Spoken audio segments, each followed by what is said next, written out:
میں نے پیچھے جا کے دیکھا کہ کیا پہلے بھی کسی کو کہا گیا اعلیٰ حضرت سے پہلے بھی؟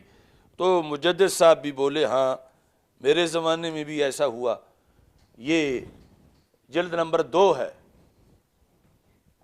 جلد نمبر 2 ہے۔ آج افسوس کہ کتنے مجددی کہلانے والے آج منکار زیر پر بیٹھے ہیں، صرف نام مجددی اور پیغام سارا مجدد صاحب کا بھولے ہوئے ہیں، اور ایسے لوگوں کا بھی ایک بڑا آپریشن کرنا پڑے گا۔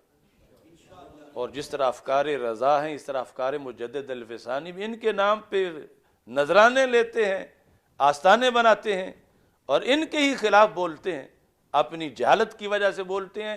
تو پھر پڑھ لیں، اور اگر ویسے بولتے ہیں تو توبہ کریں کہ مجدد صاحب نے کیا لکھا ہے اور مجدد صاحب کا موقف کیا ہے۔ یعنی مجدد صاحب کے مخالفوں کے پنگھوڑے میں یہ لوگ بیٹھ کے جھولے لے رہے ہیں۔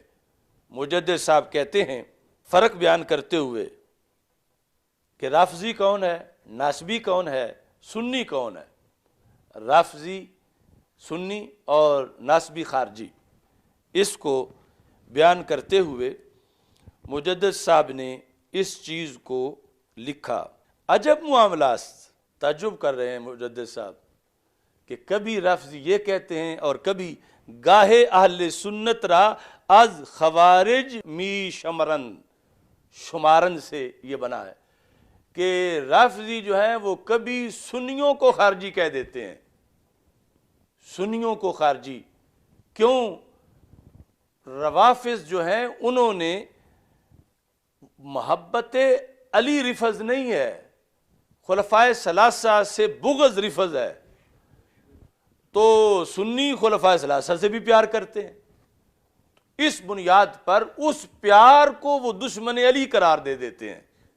رافضی جو خلفائے ثلاثہ کا پیار ہے اس کو رافضی دشمن علی قرار دے کر، عداوت علی قرار دے کر اس کو خارجیت بنا دیتے ہیں۔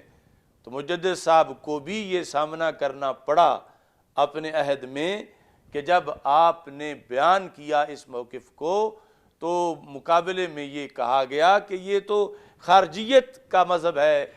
اب یہ وہ کیوں کہتے ہیں رافضی؟ اس واسطے کہ جو بندہ محاذ پہ اہل سنت کا دفاع کر رہا ہے، جب اس کو ہی بدنام کر دیا جائے کہ یہ تو سنی ہے ہی نہیں، سنی وہ ہے جو ہماری بولی بولتا ہے اور یہ تو ہو ہی خارجی گیا ہے یا نسبی گیا ہے، تو اس طرح دشمن اپنے اوپر ہونے والے حملے کا اثر مٹانے کے لیے اس مجاہد کو ایک اور طرف دھکیل رہا ہے۔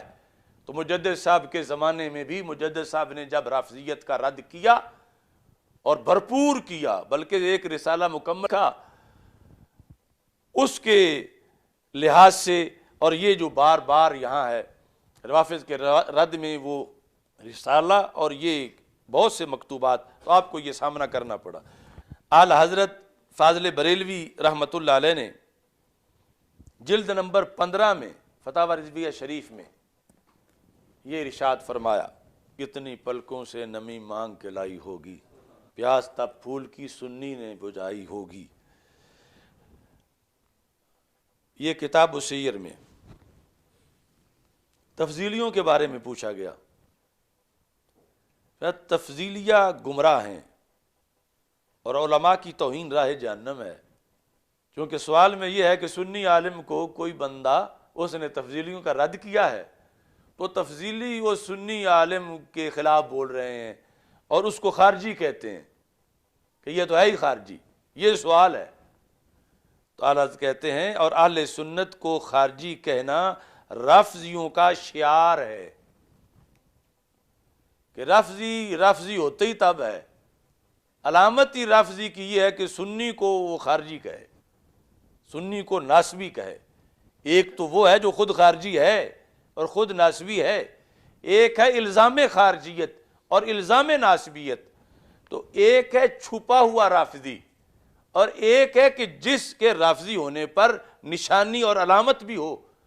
تو کہا کہ جو رافضی سنی کو خارجی کہتا ہے یہ سمجھ لو کہ اس میں شعار پایا گیا رافضی ہونے کا، یعنی رافضی پورا رافضی چوٹی کا بنتا ہی تب ہے جب کسی سچے سنی کو خارجی کہے ورنہ اس کو ڈگری نہیں ملتی۔